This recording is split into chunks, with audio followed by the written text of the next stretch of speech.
भीखू एक छोटे से परिवार से था, जिसमें उसकी पत्नी मधु और बेटी मीरा थी।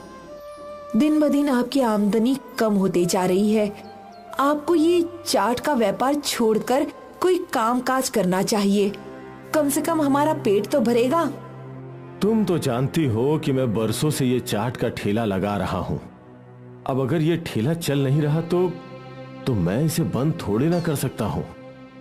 मुझे यकीन है कि कुछ दिनों में सब कुछ ठीक हो जाएगा और लोग मेरे ठेले पर भी चाट खाने आएंगे।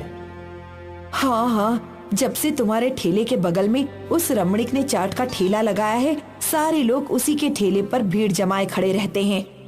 अब मैं और क्या कर सकता हूँ? मैं अच्छे सामान से अच्छी स्वादिष्ट चाट बनाता हूँ। उससे ज्यादा क्या करूँ? कुछ भी करो और घर में पैसे ला कर दो, वरना मैं मीरा को लेकर अपने बाबा के घर चली जाऊंगी। मुझे यहाँ भूखे नहीं मरना। अरे ऐसा मत बोलो, मैं आज जरूर पैसे लेकर आऊंगा। भीखू ने अपना सामान उठाया और अपने ठेले के लिए निकल गया। रास्ते में वो सब्जी मंडी में रुका। अरे भैया, मुझे 2 किलो आलू और 2 किलो प्याज देना, सब अच्छे देना। अरे भाई, तुम्हारा तो चाट का ठेला है ना, तो अच्छे अच्छे आलू प्याज क्यों खरीदते हो? तुम्हें तो सड़े गले आलू प्याज भी चलेंगे। वो तो मैं तुम्हें कम दामों में बेच सकता हूँ, सोच लो। नहीं नहीं, ये चाट का ठेला मेरी रोजी रोटी है, मैं इसमें बेईमानी नहीं कर सकता। तुम तो मुझे अच्छे अच्छे आलू और प्याज ही दो। ठीक है। तभी वहाँ रमणीक भी आया। मुझे 3 किलो आलू और 3 किलो प्याज देना। अच्छे वाले? नहीं नहीं, सस्ते वाले। मुझे कौन सा खुद खाना है। अरे भाई, लेकिन तुम अपने ग्राहक को तो यही खिलाओगे ना, ये अच्छी बात नहीं है। अरे क्या अच्छा क्या बुरा, ये तुम मुझे मत सिखाओ। हाँ, मेरा मैं देख लूंगा। तुम अपने ठेले पर अच्छे वाले आलू प्याज से चाट बनाओ और खुद ही खाओ। वैसे भी तुम्हारे ठेले पर आता ही कौन है।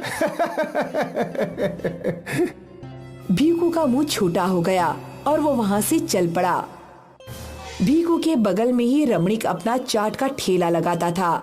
रमणीक का चाट का ठेला खुलते ही वहाँ ग्राहकों की भीड़ लग जाती थी और भीखू के ठेले पर कोई भी नहीं आता।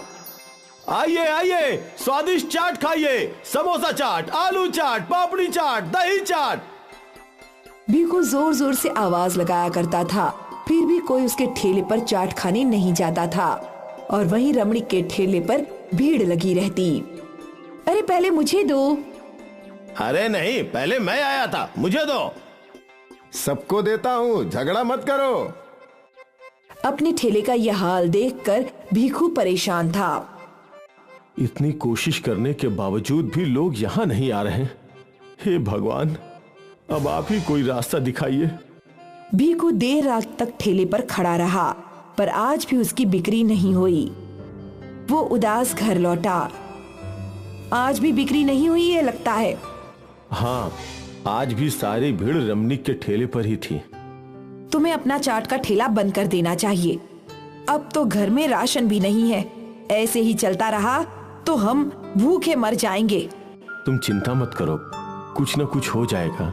यही बात तुम पिछले 6 महीने से कह रहे हो, अब तक कुछ नहीं बदला। अगर तुम पैसे कमा कर नहीं लाए तो मैं अपने मायके चली जाऊंगी मीरा के साथ। लेकिन मुझे कुछ दिन तो दो। घर में बस 1 टक अनाज है।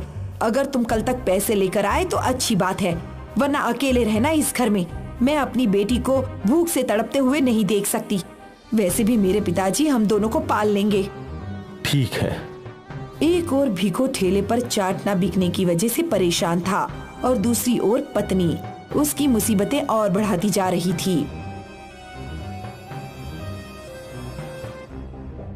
अगले दिन भीखू ने रोज की तरह चाट की तैयारी की और अपने ठेले के लिए निकल पड़ा। रास्ते में उसे आलू वाले ने आवाज लगाई। अरे भैया, आज आलू प्याज नहीं चाहिए? नहीं भैया, कल का ही आलू प्याज पड़ा है। ठीक है। भीखू अपने ठेले पर पहुंचा और रोज की तरह उसने ठेला लगा दिया। बगल में रमणीक ने भी अपना ठेला लगा दिया और रमणीक के ठेले पर भीड़ आने लगी थी। स्वादिष्ट चाट ले लो, आलू चाट, समोसा चाट, पापड़ी चाट, दही चाट, आ जाओ आ जाओ। उसके चिल्लाने का भी कोई फायदा नहीं हुआ। कोई भी ग्राहक उसकी दुकान पर नहीं आया। वो उदास हो गया और उसकी आंखों से आंसू टपकने लगे। हे भगवान, ये कैसे दिन दिखा रहे हैं। आज अगर मैं घर पे पैसे नहीं ले गया तो घर में खाने को कुछ नहीं बचेगा और मधु मीरा को लेकर मायके चली जाएगी। समझ नहीं आ रहा क्या करूं। उसी वक्त भीखू की दुकान पर एक बूढ़ी औरत आई। क्या हुआ बेटा, तुम रो क्यों रहे हो? अब क्या बताऊं अम्मा, हालत ही कुछ ऐसी है। सब कुछ अच्छा करने के बावजूद कुछ भी ठीक नहीं हो रहा। मैं अच्छे सामान लाता हूं, फिर भी ग्राहक उस रमणीक के ठेले से ही चाट खाते हैं। मेरे परिवार की तो भूख मरने की नौबत आ गई है। तो उदास मत हो। ये ले, ये जादुई मसाला है। जैसे ही तू इसे अपनी चाट में मिलाएगा तो ग्राहक खींचे चले आएंगे और तेरी सारी परेशानियों का अंत हो जाएगा बेटा। जैसे ही भीखू ने उस बूढ़ी औरत के हाथ से वो जादुई मसाला लिया, वो बूढ़ी औरत गायब हो गई। अरे ये कहाँ गई? अम्मा, अम्मा! भीखू बूढ़ी औरत को ढूंढता रहा पर वो गायब हो चुकी थी। वो औरत कौन थी और कहाँ गई अचानक? क्या ये मसाला सच में जादुई है? भीखू ने मसाले का डिब्बा खोला और थोड़ा सा जादुई चाट मसाला अपने आलू में मिलाया और उसका ऐसा करते ही सारी भीड़ उसके ठेले पर खींची चली आई। मुझे एक दही चाट, मुझे आलू चाट, मुझे तीखी पापड़ी चाट। अभी देता हूँ। भीखू ग्राहकों को चाट बनाते देता गया और ग्राहक बढ़ते ही जा रहे थे। वो एक को चाट देता तो दूसरा आ जाता।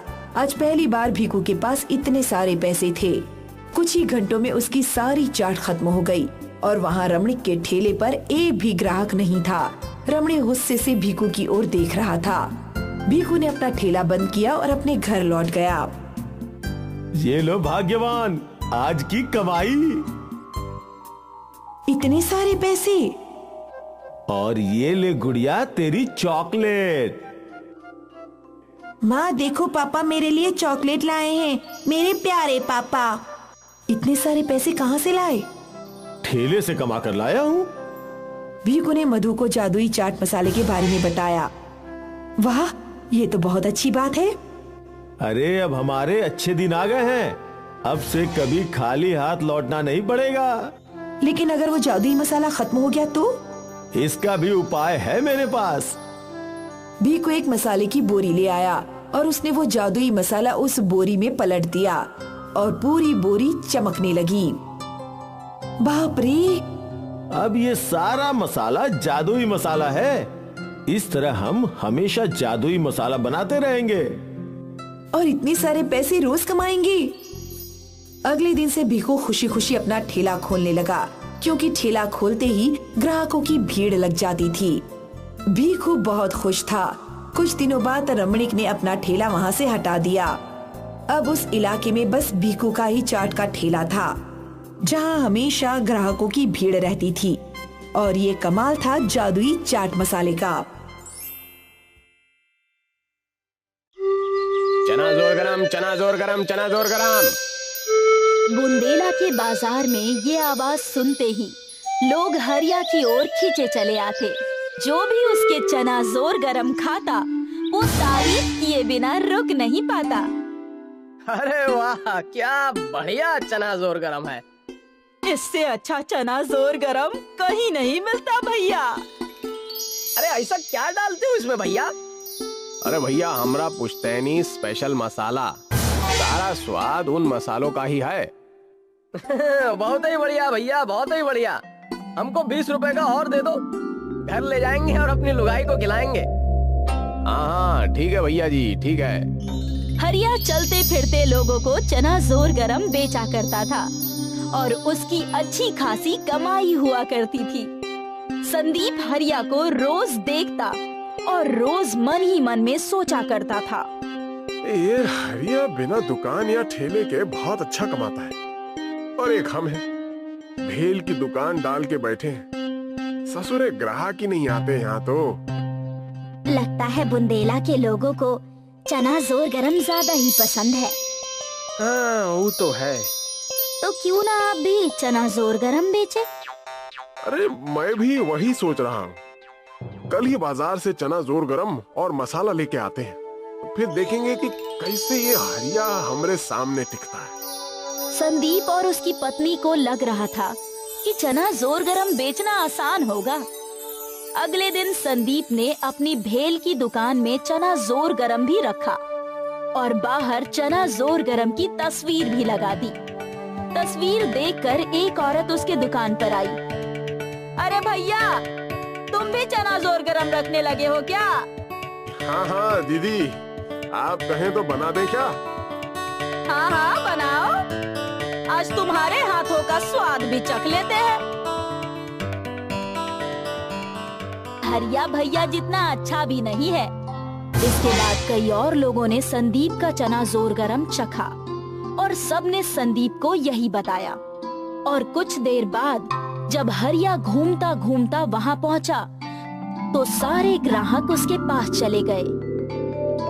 अरे भैया, हमको 20 रुपए का दे दो, हमको भी। ग्राहकों को ऐसा भागता देख संदीप और जलने लगा। जाने इस हरिया ने ग्राहकों पर क्या जादू कर रखा है। सुने नहीं, उसके मसाले में जादू है और हमने ये भी सुना है कि ये उसका खानदानी मसाला है। उसके दादा परदादा बताए गए थे। तो अब हम क्या करें? तुम उस मसाले को बनाने का तरीका सीख लो तो सारे ग्राहक तुम्हारे। अरे तरीका सीखना इतना सरल है क्या? सरल तो नहीं है, पर हमारे पास एक आइडिया है।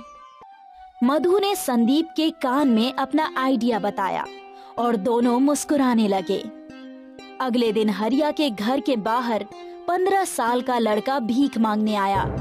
उसने हरिया का दरवाजा खटखटाया। अरे भैया, कछु खाने को दे दो, 2 दिन से भूखे हैं। हरिया दयालु था। वो तुरंत घर के भीतर गया और उस बच्चे के लिए खाना ले आया। उस बच्चे ने हड़बड़ी में खाना खाया और फिर हरिया ने उससे पूछा, अरे तुम यहाँ अकेले क्या कर रहे हो? तुम्हारे माता पिता कहाँ हैं? पिताजी तो बचपन में मर गए और माँ को मरे 2 महीने हो गए।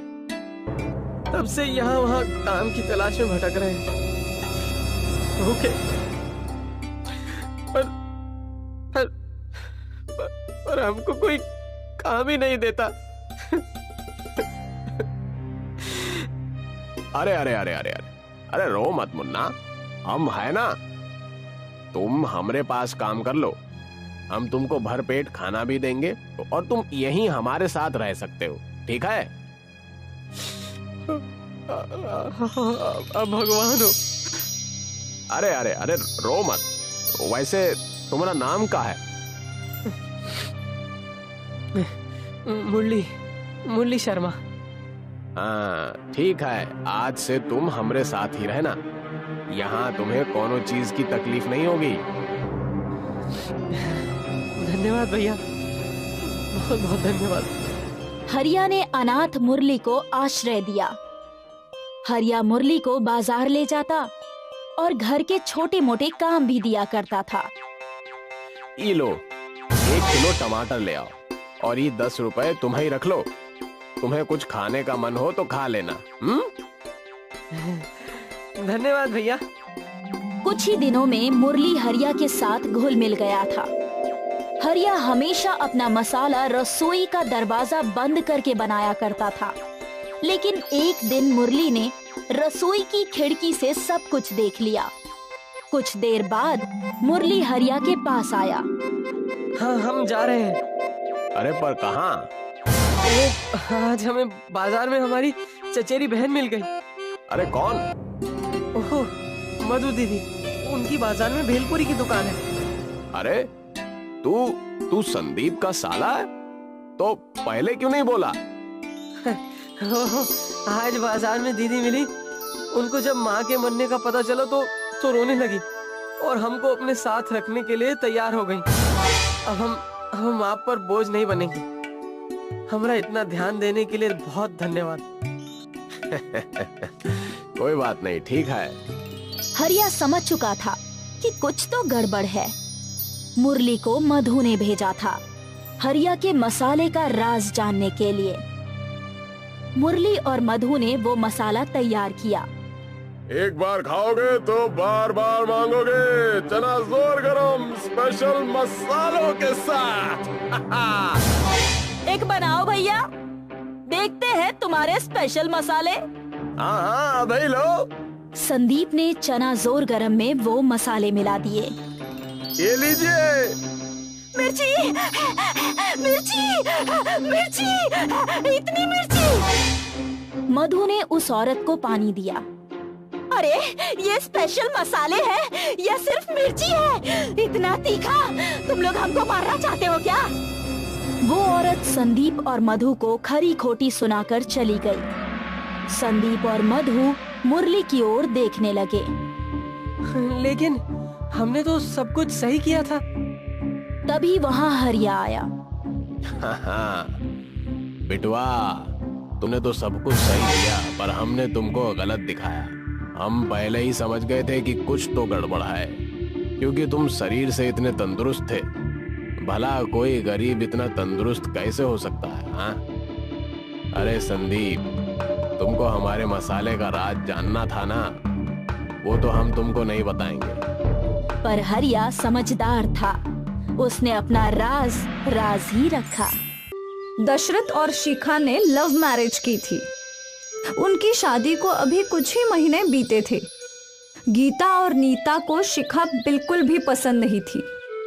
अच्छा भला मैं दशरथ के लिए अपनी सहेली की बेटी देख रही थी।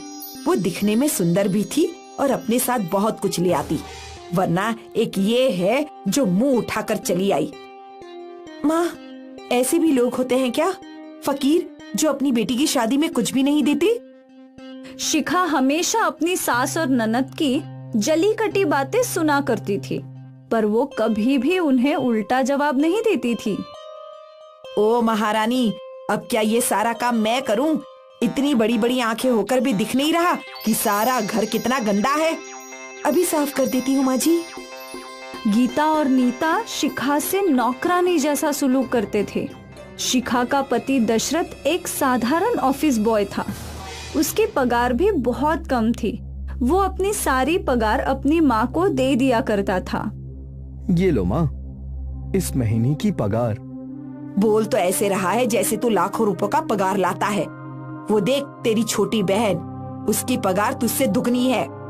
माँ, वो पढ़ी लिखी है, उसे अच्छी पगार तो मिलेगी ही। इसीलिए तुझसे बचपन से कह रही थी कि पढ़ ले, पर तूने मेरी कहाँ सुनी। जब देखो मनमानी करता रहता है। शादी भी अपनी मर्जी से की। मेरी सहेली की बेटी से शादी करता तो घर लक्ष्मी आती, पर तू है कि माँ जाने दो, इसमें भैया की क्या गलती है? हाँ, सारी गलती तो इस डायन की है। मेरे भोले भाले बेटे को फंसाया है इसने। माँ, आप शिक्षा के बारे में ऐसा मत बोला करो। हाँ, अब तू मुझसे जबान लड़ाएगा, वो भी इस कल की आई हुई लड़की के लिए। अब यही दिन देखने रह गए थे क्या? दशरथ चुप हो गया और उसकी माँ अपने बहू और बेटे को कोसती रही। ये रोज का था। हर दिन गीता और नीता शिखा और दशरथ को सुनाया करते थे। एक दिन तो हद ही हो गई। भैया, भाभी ने मेरे पर्स में से पैसे चुराए हैं। जो मुंह में आ रहा है बोले जा रही है, कम से कम सोच समझकर बोल। उसने क्या गलत बोला? उसके पैसे चोरी हुए हैं और उसने शिखा पे शक किया है। माँ, तू भी भला शिक्षा पैसे क्यों चुराएगी? अब वो तो तेरी पत्नी शिखा ही बता सकती है। ये सब सुनकर शिखा की आंखों में आंसू आ गए। बस माँ, किसी को इतना भी बेइज्जत नहीं करना चाहिए। भले ही शिखा गरीब परिवार से है, पर वो चोर नहीं है। आप लोगों ने सारी हदें पार कर दी हैं। चलो शिखा, अब हम यहाँ नहीं रहेंगे। जा, मैं भी देखती हूँ। जब दाल आटे का भाव समझ में आएगा तो यहीं लौट कर आएगा। और उसी वक्त दशरथ और शिखा ने घर छोड़ दिया। शिखा ने अपने कंगन गिरवी रखे और मिले हुए पैसों से उन दोनों ने एक छोटा सा झोपड़ा किराए पे ले लिया। कम से कम इस घर में शांति तो है। वो तो है, पर क्या आपका ये घर छोड़ना सही था? शिखा, मैं अपनी माँ और बहन को बहुत अच्छे से जानता हूँ। वो लोग हमें खुशी से जीने नहीं देंगे। तुम उसकी चिंता मत करो।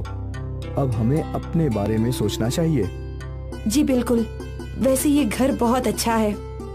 हाँ, और हम इस छोटे से घर में अपना आशियाना बनाएंगे। बिल्कुल।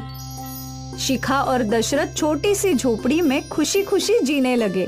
रोज दशरथ अपने काम पर जाता और जब वो लौटता तो शिखा उसके लिए उसके मनपसंद पकवान बनाया करती थी। ऐसी उनकी अच्छी कट रही थी। एक दिन दशरथ मायूस घर लौटा। क्या हुआ? इतने उदास क्यों हो? मुझे काम से निकाल दिया गया है। क्या? पर क्यों? मालिक ने बोला है कि कंपनी को बहुत नुकसान हो रहा है, इसलिए उन्होंने कई लोगों को काम से निकाल दिया। उसमें मैं भी हूँ। आप चिंता मत कीजिए, आपको जल्दी ही दूसरी नौकरी मिल जाएगी। अगले दिन से दशरथ इंटरव्यू देने जाने लगा, पर हर जगह से वो मायूस लौट रहा था। वो उदास था। एक दिन जब वो घर लौटा तो शिखा के पिताजी आए हुए थे। आ गए बेटा। शिखा ने बताया कि तुम नई जॉब ढूंढ रहे हो। जी ससुर जी, पर मिल ही नहीं रही है। समझ में नहीं आ रहा है कि अब घर कैसे चलेगा। जब तक तुम्हें कोई जॉब नहीं मिलती है तब तक कोई व्यापार कर लो। ससुर जी, मुझे कोई व्यापार आता ही नहीं है। लेकिन शिखा को तो आता है ना। जब मैं बीमार था तो वो अपनी माँ के साथ समोसा और चाट का व्यापार करती थी और उसका समोसा चाट बहुत ही मशहूर भी हो गया था। तुम दोनों मिलकर समोसे और चाट का व्यापार क्यों नहीं करते? पापा, मैंने तो ये सोचा ही नहीं। सुझाव अच्छा है। हाथ गाड़ी खरीदनी होगी। हाथ गाड़ी है मेरे पास, चाहो तो वो ले जाओ। ठीक है ससुर जी। दशरथ और शिखा ने समोसा चाट का व्यापार करने की ठान ली। जो थोड़े बहुत पैसे उनके पास थे उससे उन्होंने तवा, गैस और कुछ बर्तन खरीद लिए और अगले ही दिन उन लोगों ने नुक्कड़ पर अपना समोसा चाट का ठेला लगा दिया। समोसा चाट ले लो, मुंबई का मशहूर समोसा चाट। स्वाद ऐसा कि उंगलियां चाट जाओगे। आओ आओ आओ। दशरथ की आवाज सुनकर कुछ ग्राहक दशरथ के ठेले पर आ गए। एक प्लेट देना, तीखा। शिखा ने उस औरत को समोसा चाट दिया, जो खाते ही वो खुश हो गई। वाह वाह, क्या स्वाद है! ऐसा स्वादिष्ट समोसा चाट तो मैंने पहले कभी नहीं खाया। और फिर कुछ और ग्राहकों ने शिखा के समोसे चाट चखे। सबको समोसे चाट का स्वाद बहुत पसंद आया। पहले ही दिन शिखा और दशरथ की अच्छी आमदनी हो गई। वो लोग खुश थे। फिर क्या था, दशरथ और शिखा रोज अपना समोसे चाट का ठेला लगाते और ग्राहक बड़े चाव से उनके समोसे चाट खाया करते थे। एक ही महीने में उन दोनों ने अच्छे खासे पैसे कमा लिए थे। ये देखो शिखा, इतने सारे पैसे। ये तो मेरी महीने की पगार से कई गुना ज्यादा है। तुम्हारा समोसा चाट तो हिट है।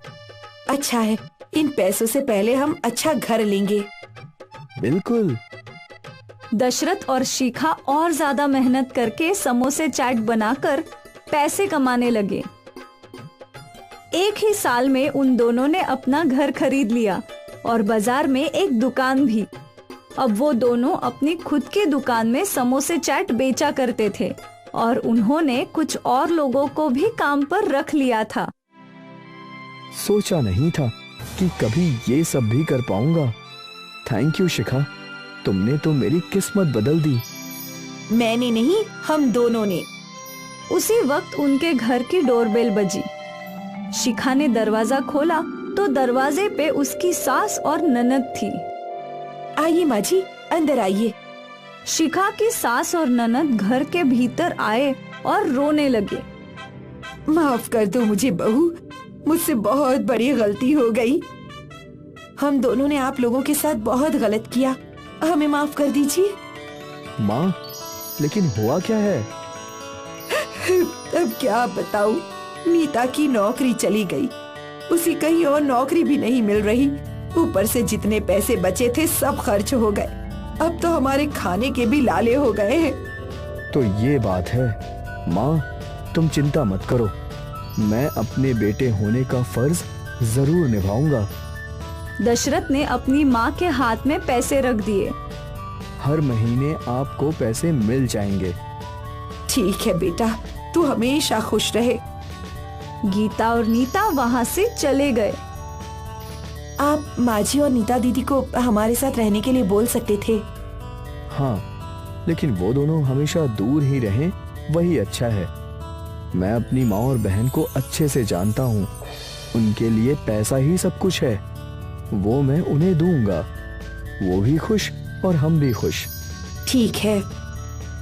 एक वक्त था कि शिखा और दशरथ लाचार थे, पर अब उनके समोसा चाट के व्यापार ने उनकी परिस्थिति बदल दी।